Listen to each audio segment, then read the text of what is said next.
All right, today we're going to be doing an overview of the Suzuki King Quad 750. The Suzuki King Quad 750 was almost identical up until this last year, 2018, 2019. They started to make some changes. Before that, they had a couple minor changes, but for the most part, the parts were interchangeable. Service work was almost identical between the 450s, the 500s, the 700s, and the 750s. The video I'm going to show you today is going to be on a 2008 Suzuki King Quad 750. I'll show you a couple of the differences between the 450, the 500, the 700, and the 750. In my opinion, they slowed it down a little bit when they changed it to the 750. The 700 just seemed to have a little bit more top speed, possibly bottom end is a little bit quicker on the 750, but top speed I feel like was a lot better on my 700. It'll still go pretty quick, as fast as you need to go going down the road, and get up and go is great on this machine. I like the Suzuki King Quads primarily for the turning radius. You can turn very, very sharp. Suspension handles well. We've got aftermarket rims and tires on here. They work well.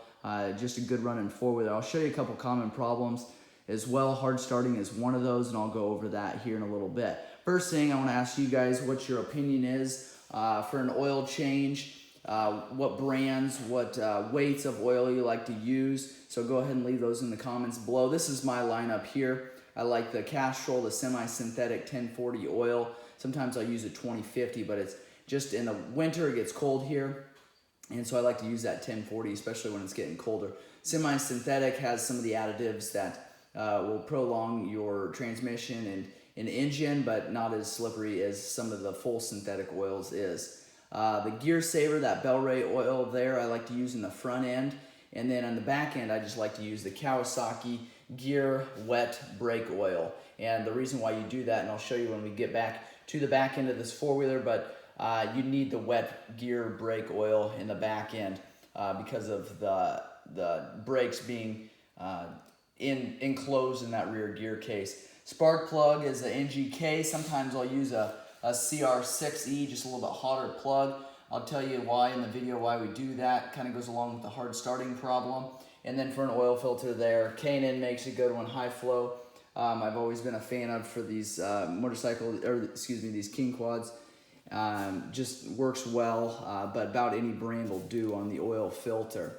Going on to the four-wheeler here, I've got a couple of the covers that I've got loose just to make quick of getting into it and showing you. We've got the belt on this side here. This will be your right-hand side with a brake pedal on that one. It's got a brake cable that runs back, and I'll show you the back end here quick. Got our brake cable that runs back here, and your rear brakes will be in this housing here. On the other side, I'll show you adjustment, but this is your foot brake here. This goes up from your left hand on the handlebars. That's going to be that cable there. So you want to adjust those kind of together if your brakes are wearing, which isn't a huge problem on these King Quads. You want to make sure that you're adjusting those cables accordingly.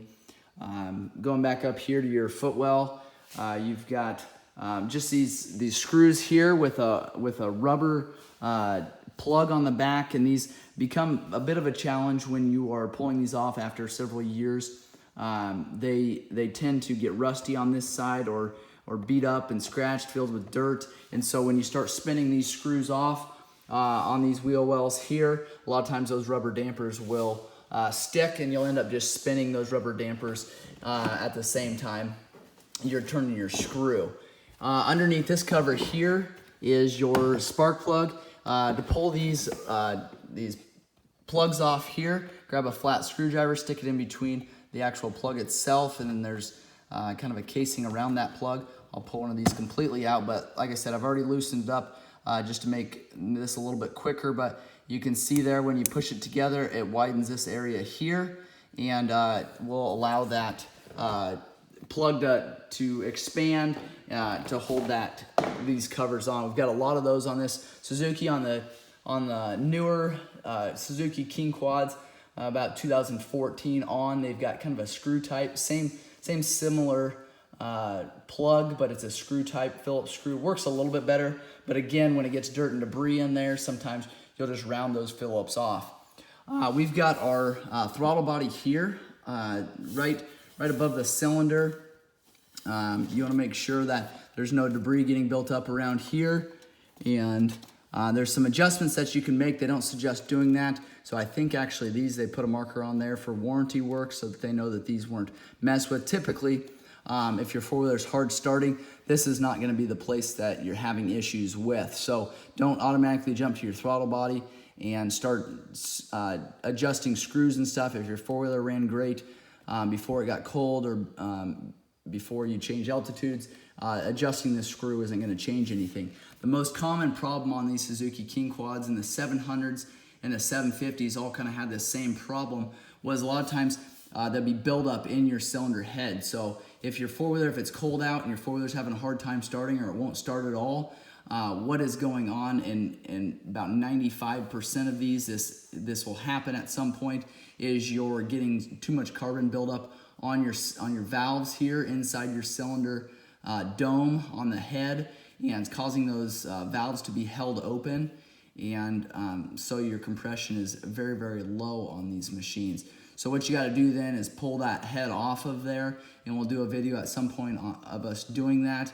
A lot of times at that point you'll replace piston and cylinder while you're doing it, but the problem is the valves on this machine. There's just too much buildup, and the reason why I say we switched to a NGK CR6E is it burns a little bit hotter. The best running four-wheelers for the most amount of miles I've seen are guys that are using these four-wheelers about 100% throttle all the time. Obviously that's an exaggeration, but the guys that are really using these four-wheelers, those run the best at 15 to 20,000 miles. A lot of times a lot better than the people that are putting 100 miles on a year. So I would suggest switching to a hotter plug. That way you're burning up all the fuel that's in your cylinder there, and then just taking it out down the road, going wide open, just really using this four-wheeler hard. That's what it's meant for, and it runs the best when you're using it very, very hard. Behind here is your spark plug, and a lot of times getting through there above the front right wheel is going to be easier, but that is your spark plug wire there. A little bit of a trick getting that spark plug off, a little bit of a challenge even seeing it. If you can see it right back up in there, this is your front right shock here. But what I like to do is grab a small 3/8 extension, and then it takes a 5/8 socket, and you say, well, this is a metric four-wheeler.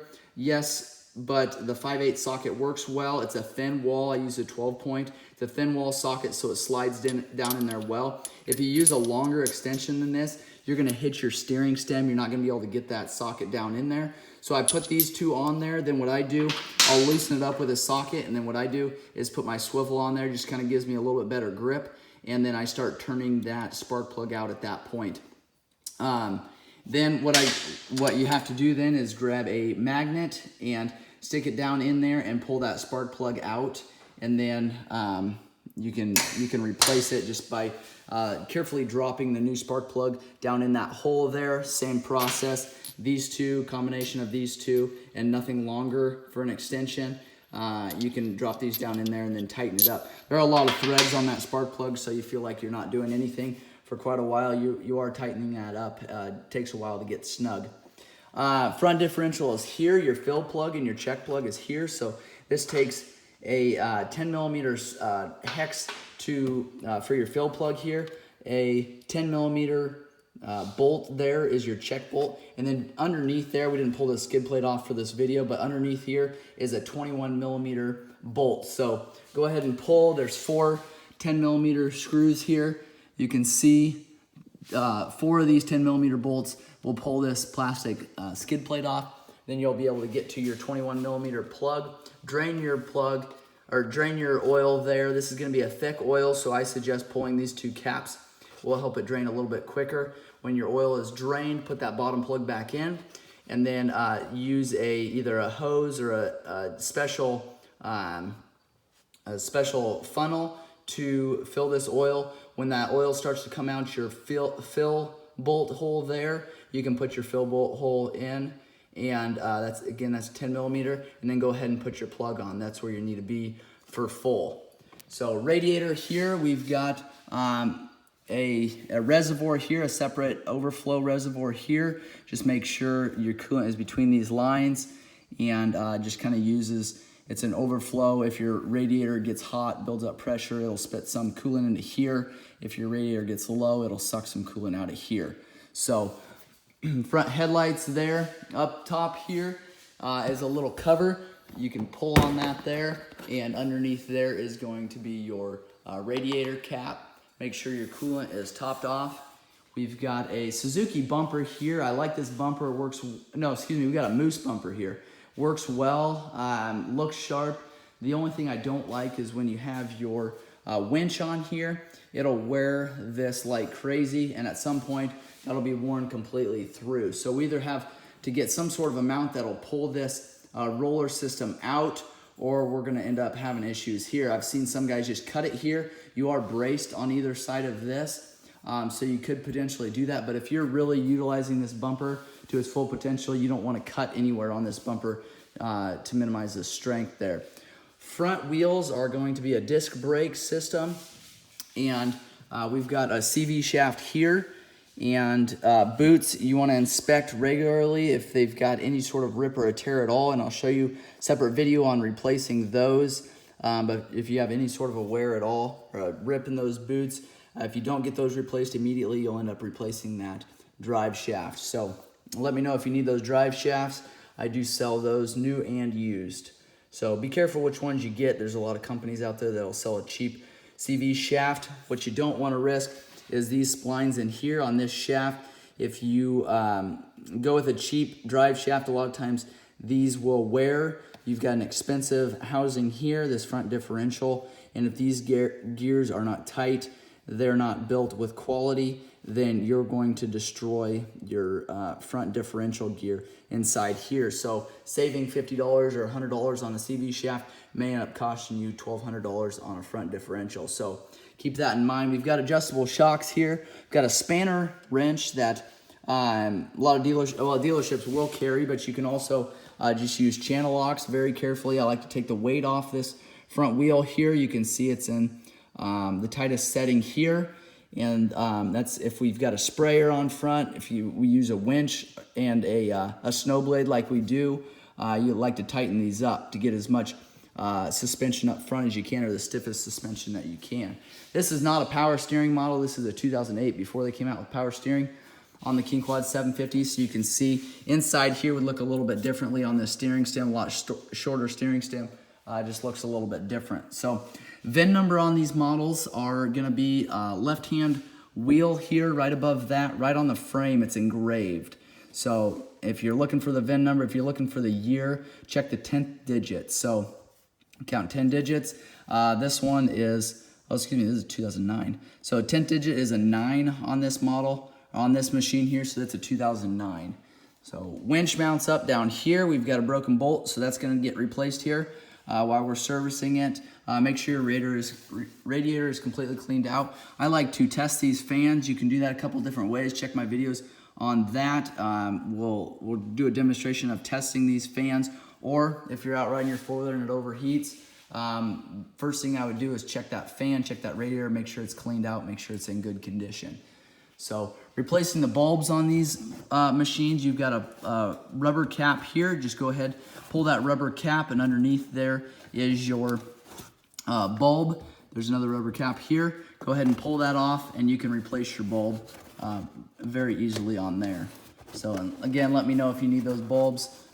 We do have those available as well. So front rack on this model, unfortunately, is not extremely strong. The reason why it's not is you've got a front rack that's clear up here, and then you've got braces that run all the way down here, kind of a thin-walled brace here. I've seen worse. These are a little bit thicker walled than a lot of the Yamaha Grizzlies. They're extremely thin-walled. You put any kind of weight up here and that starts shifting around, what's gonna happen is that's gonna pivot these back and forth and sideways if you're hitting bumps and such, and that is going to make these smaller ends, it's gonna wear out a lot quicker. So front actuator for the four-wheel drive and the differential lock, the front diff lock is here. You're gonna inspect that. I've had where these seals in behind here start leaking, and you'll run your differential low on oil, so make sure you verify that those are in good condition, no leaks there. Tie rods one on either side. I could have showed you that on the other side, but we've got a lock nut on this side, then we've got a lock nut down here. And if you need to adjust your tie rod, you'll have to loosen both those lock nuts there. So moving to the left-hand side here, we've got our recoil pull starter here, and that will be by your left shin. And the newer machines, I believe the 450s, or the 500s, excuse me, they stopped putting a recoil pull starter on there. I feel like that's not a good upgrade because it is nice if you're out and your battery's drained, which I have seen many times on these machines. Regulator rectifier goes bad, battery's not charging like it should or holding the charge. You will want a recoil pull starter. So in my opinion, this is a good thing to have on your machine. Pull this cover here. Again, there's 3 clips to pull this cover off, and this is your oil dipstick here. And draining your oil, we've got a snowplow mount on this one. We've got a hole for the drain plug here, and it's a 17 millimeter, and it's just right kind of in the center there. It's gonna be a little hard to see, but drain your oil there, and then your fill is here. It takes 2.3 or 2,300 milliliters, and that's about 2.3 quarts. Now I've found, and here's another question for you guys, I'd like you to comment and let me know what you guys' thoughts are, but I found if you put 2.3 in there, your four-wheeler is going to be low on oil. So next question for you, do you put 3 quarts in where it needs to be, or do you put 2.3? What do you guys do? Let me know in the comments below. Next question for you, do you screw that dipstick in, or do you just dip it in? Like, would make sense, it's a dipstick, not a screw stick. So let me know your thoughts on that. If I have any experts out there or think you're experts, let me know what those your opinions are.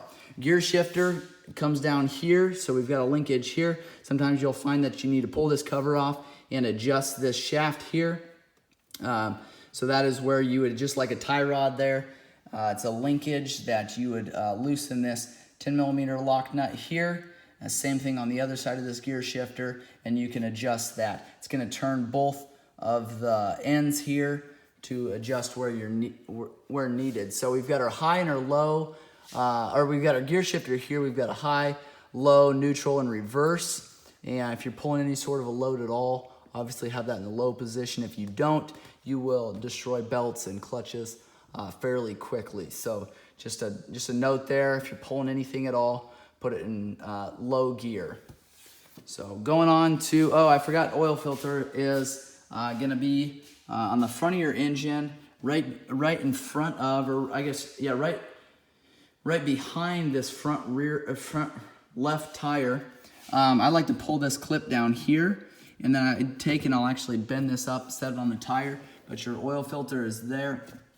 Clear back in there, if you can see that. And I don't like that oil draining on my skid plate, so what I do is I'll put a little pan in underneath of that oil filter, let that oil from the oil filter drain directly on that oil pan that's there instead of on the skid plate, because then you're going to have a drip of oil for quite a while afterwards. Regulator rectifier is here. I've mentioned that is kind of a little bit of a common problem on these machines. We've got our stator underneath here. That stator produces power, goes through your regulator rectifier. If your stator is having issues, or your regulator rectifier is having issues, your battery's not going to get the power that it needs to maintain where it's already at.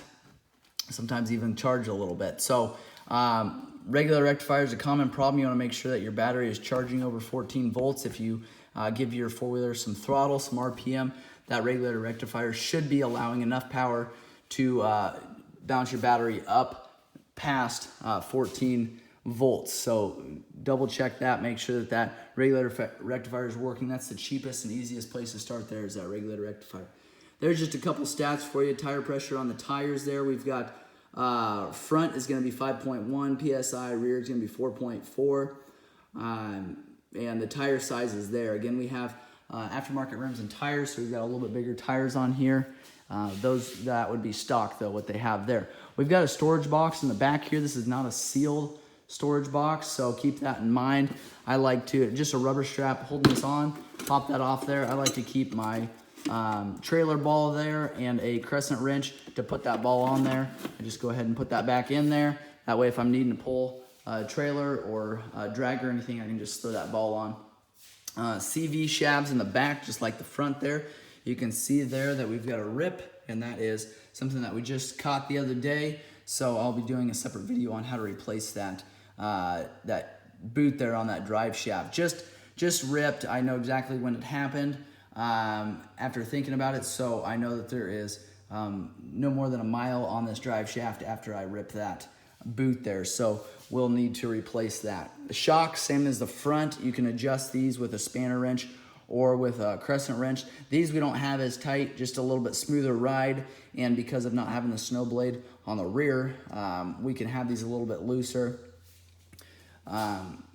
Wheel bearings are in here, and so if you need to pull these, if you've got a squeak or a tick, or these wheel bearings are just completely shot, a lot of wobble in your hub there, go ahead and pull your hub or pull your wheels there. It's a 17 millimeters for the lug nuts there. Then go ahead and pull this axle nut, pull these two top and bottom bolts there, and pull this hub off, replace those wheel bearings, and we can do a separate video on that at that time. IRS on this stands for independent rear suspension, and tail light is here on this machine. Same thing as the front. We've got a little bit of an angle here, so if you're putting an incredible large amount of weight, which I wouldn't suggest doing on these, you could potentially bend these arms. You can see they're a lot thicker steel than the front, and can support quite a bit more, but still not as strong as some people think they should, which is why they put a weight limit on how much those are supposed to hold there. Exhaust pipe on the right-hand side of the rear. There is our wheels there with our lug nuts. Again, 17 millimeters. Those are a acorn nut, so they are tapered, or excuse me, a tapered lug nut, so they will, just keep that in mind. Changing the wet gear brake oil on this rear differential here. We've got your fill bolt here, and then underneath the differential, again, I believe 4, possibly 6 of these 10 millimeter bolts need to be removed to remove that skid plate, and you've got a 19 millimeter nut on the bottom of this differential. And it's it would be the only 19 millimeter on this differential, so if you're wondering if you got the right drain plug, it's a 19 millimeter. So, and then go ahead, fill this. You actually fill this to the top of this fill mark here, or excuse me, to the top of this fill. You fill this rear differential to your fill plug here. So if I pull this off, you will see oil sitting directly underneath of this plug. And there you go there. Oil's all the way up. You see there, if that oil plug was clear up here on the top, that's obviously not how you're gonna fill it. On the front differential, the oil fill mark plug is a little bit farther up here. That's why you've got a oil check boulder and oil fill mark down below there. So if you fill it up to here, about half your differential is full, allows room for expanding when it gets hot, but also keeps everything lubricated. So another boot there with a joint on the back side of that motor there. Just verify that that is no rips in there, no issues there. I did tell you I was gonna show you the how to adjust those brakes. We've got wing nuts here on your brakes. You don't want pressure on these constantly, so make sure that you've got room for these to move back and forth. That way your brakes aren't constantly being engaged. So going up to the handlebars here, just want to show you a couple things. We've got our winch, which a lot of times this is how it's going to be, winch on this side here. We've got your start button here, your override. Some people are going to wonder what that is. That is reverse, kind of a limiter in reverse. So if you are wanting to go 65 miles an hour in reverse, you're gonna have to hold on that plug there. That's gonna allow you to go that fast. So if you're just wanting to go, I believe it's 4 or 5, maybe 8 miles an hour in reverse, you don't need to hit that override. And a lot of times when I'm backing up, I will just sit there right on that limiter. Your lights, your lights on this model, they'll come on. You can turn your four-wheeler on. The first one here, we've got your lower lights on your first click there, and we've got your top lights on your second click. The 450s aren't going to have this top headlight here, so just keep that in mind. You won't have the 3 settings there. You won't have the on, lights, and lights. The 750 just have this extra light up top here. So you got your on-off switch here that simply kills the spark, and your four-wheeler, your fuel system here, you can hit your start button there, won't start. A lot of times guys will bring four-wheelers into the shop wondering, why in the world isn't my starter working here? We flip that on and you'll start just fine. So we've got your high and low beam there on your left-hand side. Going over to your right-hand side, we've got your four-wheel drive. If you push your four-wheel drive button there, four-wheel drive light will come on. Your differential lock is not, all 4 wheels aren't actually engaged until you slide that differential lock up. And that's gonna be the symbol that it shows there. You're gonna have a light there. So you don't wanna drive fast in that differential lock, nor do you wanna turn sharp or spin your wheels really fast. So keep that in mind. Shut that off. Rarely do I have that differential lock on. It's if I get in a really sticky situation, I'll throw that differential lock on. Hydraulic front brakes there. Check your level there. Not a huge problem on these. We've got 2 Phillips screws up top here, and it's .4 fluid that you're going to use in this four-wheeler. Underneath the seat here, I'm going to pull this off quick.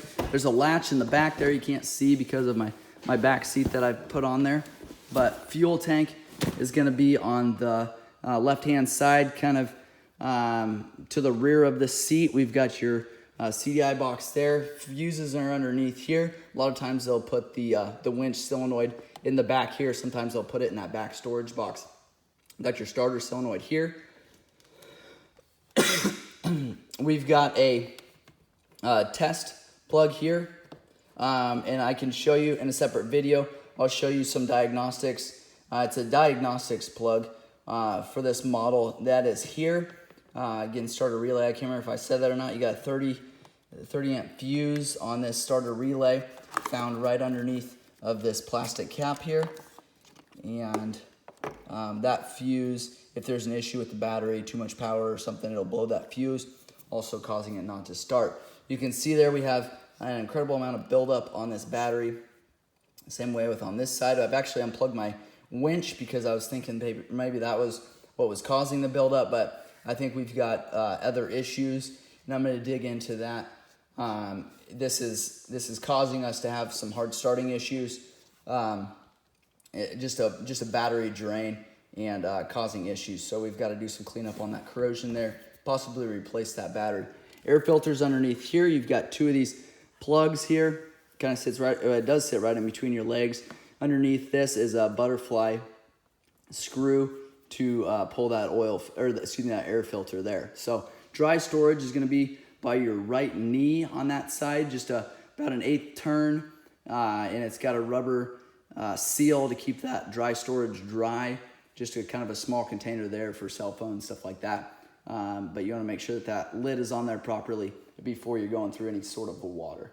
So that is the King Quad 750. Again, if you have questions or want me to do other videos on this machine, make sure you let me know those in the comments below. Please answer some of the questions that I've asked. I'd like to get you guys' opinions and what your guys' thoughts are. If you found this video helpful, please like, subscribe, and share. Thanks for watching.